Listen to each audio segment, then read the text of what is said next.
So hello മച്ചന്മാരെ, നമ്മളൊന്ന് നോക്കാൻ പോകണം വിൻഡോസ് 10 ടാസ്ക് ബാർ എങ്ങനെ വിൻഡോസ് 11 പോലെ ആക്കാമെന്നാണ്. അപ്പോൾ ഫസ്റ്റ് നിങ്ങൾ താഴെ പോയിട്ട് ഒന്ന് ലൈക്ക് ചെയ്യുക. പിന്നെ നിങ്ങൾ താഴെ തന്നെയുള്ള ഡിസ്ക്രിപ്ഷൻ ബോക്സിൽ 2 ലിങ്ക് കൊടുത്തിട്ടുണ്ടാവും. അത് നിങ്ങൾ ഡൗൺലോഡ് ചെയ്യുക. ഒന്നും ടാസ്ക് ബാർ എക്സിലേക്കും ഒന്നും എക്സ്പ്ലോർ പാച്ചറിലേക്കുമാണ്.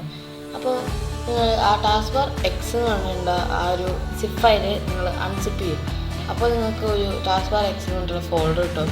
അതിന് നിങ്ങൾ ഡബിൾ ക്ലിക്ക് ചെയ്ത് ഓപ്പൺ ചെയ്തിട്ട് ഏറ്റവും താഴേക്ക് ഉപയോഗിക്കുന്ന ടാസ്ക് ബാർ എക്സ് കൊണ്ടുള്ളൊരു പ്രോഗ്രാമാണ്. അത് ഡബിൾ ക്ലിക്ക് ചെയ്യുക. അപ്പോൾ തന്നെ നിങ്ങളുടെ ടാസ്ക് ബാർ സെൻറ്റർ ആയിട്ടുണ്ടാവും.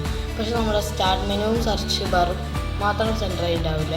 അപ്പോൾ നിങ്ങൾക്ക് അത് സെൻറ്റർ ആയിട്ടില്ലെങ്കിൽ നിങ്ങൾ ടാസ്ക് ബാർ എക്സ് കൺഫിഗറേറ്റർ അത് ഡബിൾ ക്ലിക്ക് ചെയ്ത് ഓപ്പൺ ചെയ്യും.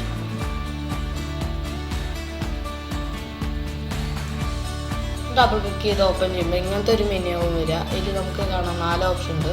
അതിന് നമ്മൾ ട്രാൻസ്പാരൻറ്റ് സെലക്ട് ചെയ്യുക. പിന്നെ കോർണർ റേഡിയസ് 20 തന്നെ വയ്ക്കുക. എന്നിട്ട് അപ്ലൈ ചെയ്യുക, ഇത് ക്ലോസ് ചെയ്യുക. പിന്നെ നമുക്ക് തുറക്കാനുള്ള മറ്റേ എക്സ്പ്ലോറർ പാച്ചർ എന്ന് പറഞ്ഞിട്ടുള്ള പ്രോഗ്രാമാണ്. അത് ഡബിൾ ക്ലിക്ക് ചെയ്ത് റൺ ചെയ്യുക. പിന്നെ അപ്പോൾ നമുക്ക് ടാസ്ക് ബാറിൻ്റെ അടുത്ത് പോയിട്ട് റൈറ്റ് ക്ലിക്ക് ചെയ്ത് കഴിഞ്ഞാൽ പ്രോപ്പർട്ടീസ് എന്ന് പറഞ്ഞിട്ടൊരു ഓപ്ഷൻ കാണാം. അത് ക്ലിക്ക് ചെയ്യുക. അപ്പോൾ ഇങ്ങനത്തെ ഒരു വിൻഡോ തുറന്നു വരും. അത് നിങ്ങളുടെ സ്റ്റാർട്ട് ബട്ടൺ സ്റ്റൈൽ എന്ന് പറയുന്നത് വിൻഡോസ് 10 നിന്ന് വിൻഡോസ് 11 ആക്കിയിടാം. വിൻഡോസ് 10 ലോഗോ എന്ന് പറയുന്നത് സ്റ്റാൻഡേർഡ് ആയിരിക്കും. അപ്പോൾ സ്റ്റാർട്ട് ബട്ടൺ അങ്ങനെയായിട്ടും ഉണ്ടാകും. അപ്പോൾ നിങ്ങൾ വിൻഡോസ് 11 സെലക്ട് ചെയ്യുക.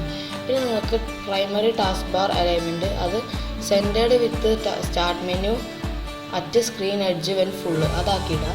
പിന്നെ നമ്മുടെ സ്റ്റാർട്ട് മെനു അത് നോക്കിയിട്ട് പൊസിഷൻ ഓൺ സ്ക്രീന് സെൻറ്റർ ആക്കിയിടുക. പിന്നെ നമ്മുടെ corners rounder corners with floating menu ആക്കിയിടുക. എന്നിട്ട് അത് ക്ലോസ് ചെയ്യുക. അപ്പോൾ നിങ്ങൾക്ക് വിൻഡോസ് 11 പോലെ ഉണ്ടാവും. നമ്മുടെ വിൻഡോസ് 10 ടാസ്ക് ബാർ വിൻഡോസ് 11 പോലെ ഉണ്ടാവും. നിങ്ങളിപ്പോൾ വിചാരിക്കുന്നത് കള്ളം പറയുന്നു. അത് നമുക്ക് വിൻഡോസും എടുത്ത് കഴിഞ്ഞാൽ കാണാം. നമ്മൾ എന്തായാലും ക്ലിയർലി കാണുന്നതാണത് വിൻഡോസ് 10 ആണ്. അപ്പം നമുക്ക് ഇനിയും കസ്റ്റമൈസ് ചെയ്യാൻ പറ്റും. നമ്മളെ വിൻഡോസ് 11 റൈറ്റ് ക്ലിക്ക് മെനു പോലെ ആക്കാൻ പറ്റും. അപ്പോൾ നിങ്ങൾക്ക് അതിലൊരു വീഡിയോ വേണമെന്ന് കമൻറ്റ് ചെയ്താൽ മതി. Until then it's me signing off. By.